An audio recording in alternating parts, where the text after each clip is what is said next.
गौरी की शादी एक बड़े घर के लड़के यानी कि राजेश के साथ होती है। राजेश की 4 बहनें हैं और सभी अपने भाई पर जान छिड़कती है। अरे पापा, ये राजेश के लिए कैसी छोटी सी हिट की लड़की ब्याह लाए आप?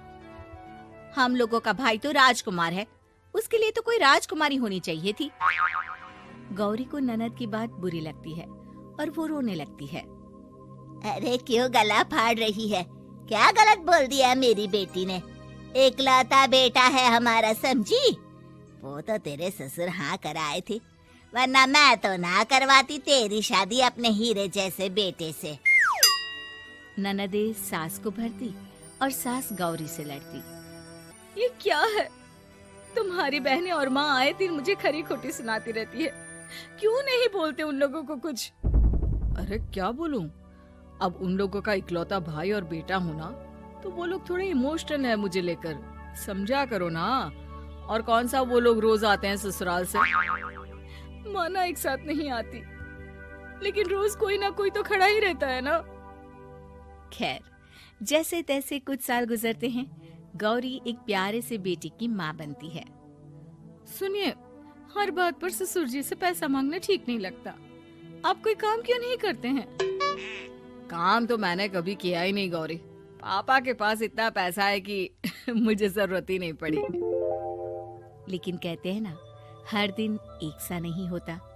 गौरी के ससुर की मृत्यु हो जाती है और घर में गरीबी छा जाती है। गौरी ननद को फोन करती है।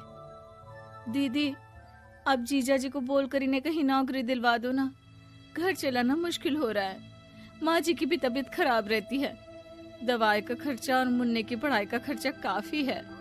कुछ मदद मिल जाएगी दीदी। देखो गौरी, तुम तो जानती हो मेरे खुद के 3 बच्चे हैं, तो ये मत सोचना कि बात घुमा कर बोलोगी तो मैं कुछ मदद कर दूंगी। अब पति तुम्हारा है, सास तुम्हारी है, तो करना तो तुमको ही है ना। हम भी तो निभा रहे हैं। खैर, बोल दूंगी इनको। गौरी समझ जाती है। वो दूसरी ननद को फोन करती है, लेकिन वहाँ से भी उसे कुछ ऐसा ही जवाब मिलता है। अरे भाभी, हमारा भाई कैसे काम करेगा? वो तो राजकुमार है। बस आप जरा माँ का ख्याल रखो, उन्हें कोई तकलीफ मत होने देना। बाकी करते हैं बात आराम से। गौरी के सामने संकट आ जाता है कि वो कैसे अपना परिवार चलाए। ना पति काम करना चाहता है और ना ननदे मदद। फिर एक रोज गौरी की सहेली कहती है, गौरी, मैं ना एक फैक्ट्री में काम करती हूँ, तुम्हारी परेशानी समझ सकती हूँ। क्यों नहीं तुम भी मेरे साथ वहाँ काम करती? अरे लेकिन मुन्ना तो छोटा है ना। तो क्या हुआ? तेरी सास और पति तो घर पर ही हैं, वो लोग संभाल लेंगे। तू चल मेरे साथ। गौरी ने अब काम करना शुरू कर दिया था, लेकिन उसका सपना अपने बेटे को अच्छी शिक्षा देने का था। गौरी अपने भाई से कहती है, भाई, आपके बच्चे जिस स्कूल में पढ़ते हैं उस पर मेरे गौरव का भी एडमिशन हो सकता है क्या? अरे कैसे बात कर रही है गौरी? जितना तू कमाती है उतने में तो तेरा घर भी नहीं चलता। तू कहाँ इतने महंगे स्कूल का सपना देख रही है? लेकिन गौरी भी ठान लेती है कि वो किसी न किसी तरह अपने बच्चे को अच्छे स्कूल में पढ़ाएगी। माँ जी, ये मेरे गहने हैं, मैं बेच रही हूँ। गौरव का कल एडमिशन है। अरे वो तो ठीक है गौरी, लेकिन आगे की फीस कैसे मैनेज करेगी? और ज्यादा मेहनत कर लूंगी माँ।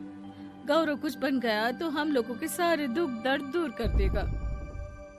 गौरी, हम लोगों ने तुझे गलत समझा, लेकिन तू ही थी जो ये घर लेकर चल रही है, वरना कब की अलग हो जाती। गौरी सास की ओर मुस्कुराकर देखती है। आप भी तो मेरा साथ दे रही है ना। अरे कभी खाने में अंडा या मुर्गा भी खिला दिया करो। क्या रोज रोज पत्ता खिलाती रहती हो? अरे शर्म तो आती नहीं? सारा दिन बहू काम करके पैसे लाती है, खुद तो कुछ करता नहीं, ऊपर से मुर्गा खाना है इसको। गौरी अपना घर चलाने के लिए तो पर्याप्त पैसे कमा लेती है, लेकिन बेटे के महंगे स्कूल, कोचिंग और उसकी डिमांड पूरी करने के लिए उसे लोगों से पैसे उधार लेने पड़ते। माँ, मुझे जूडो कराटे की ड्रेस चाहिए, मैं घर के कपड़ों में क्लास नहीं अटेंड करूँगा। और क्या, बिल्कुल, घर की भी कोई ड्रेस होती है क्या? मैं कल ही ला दूंगी। हाँ बच्चा, तू बस मन लगाकर पढ़ाई किया कर। उसके जाने के बाद कहाँ से लाएगी पैसे ड्रेस के? माँ वो पास वाली चाची से कुछ पैसे उधार लूंगी। अरे सभी से तो उधार ले चुकी है तू। कर्जा इतना चढ़ा लिया है कि पूरा जीवन भी कमाएगी तो उतार नहीं पाएगी। अरे माँ जी, गौरव कुछ बन जाए तो मुझे कमाने की क्या जरूरत, फिर तो मैं बस रानी बनकर राज करूंगी। एक दिन गौरव कहता है, माँ मेरी नौकरी लग गई है, वो भी अच्छे पैसों में। अब हम लोगों के बुरे और दुख के दिन जल्दी खत्म हो जाएंगे। गौरी की खुशी का ठिकाना नहीं होता। वो सास की फोटो के सामने हाथ जोड़ती है कि उसका पति उसे कहता है, देखा गौरी, तेरी तपस्या खत्म हुई। इतने सालों से जो तू फैक्ट्री में नौकरी कर रही है, अब तू आराम कर सकती है। अरे नहीं नहीं, अभी तो नौकरी लगी है, कुछ दिन कुछ पैसे कमा तो लेने दो। कुछ महीनों बाद गौरी की ननद गौरव के लिए रिश्ता लेकर आती है। अरे भाभी, वो मैं ना रिश्ता लेकर आई थी गौरव के लिए, सुना अच्छा कमा रहा है, क्यों? देखा मेरी बहन कितनी अच्छी है, कितना सोचती है हम लोगों के लिए। गौरी कुछ नहीं कहती, लेकिन उसका मन नहीं होता है कि वो बेटी की शादी इतनी जल्दी कर दे। हाँ वो तो ठीक है, लेकिन अभी कुछ कर्जा है जिसे उतारना है। तो क्या हो गया, शादी के बाद भी उतार लेगा, कम से कम एक लड़की आ जाएगी तो आराम रहेगा। गौरी लोगों के प्रेशर में आकर बेटे की शादी कर देती है और शादी के बाद एक दिन जब अपनी फैक्ट्री में जाती है, मैनेजर साहब, कैसे इस फैक्ट्री में 22 साल काम कर लिया पता ही नहीं चला।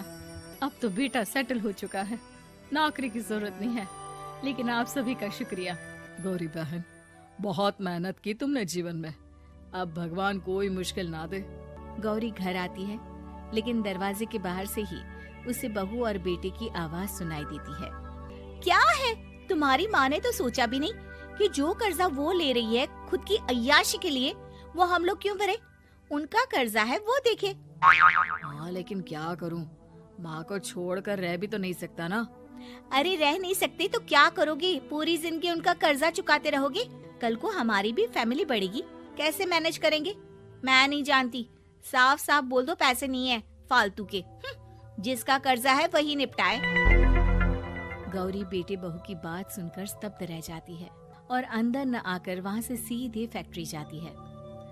मैनेजर साहब, मैं सोच रही थी कि इतनी जल्दी नौकरी नहीं छोड़नी चाहिए, जब तक हिम्मत है तो कर लेते हैं। वो मेरा इस्तीफा ना वापस कर दीजिए। ये बोलकर गौरी की आंख लाल हो जाती है। मैनेजर समझ जाता है कि गौरी की उम्मीद टूट चुकी है। वो उसके हाथ में इस्तीफा रखकर कहता है, कर्जा माँ का है तो माँ ही चुकाएगी। माँ का कर्जा आज तक क्या कोई चुका पाया है?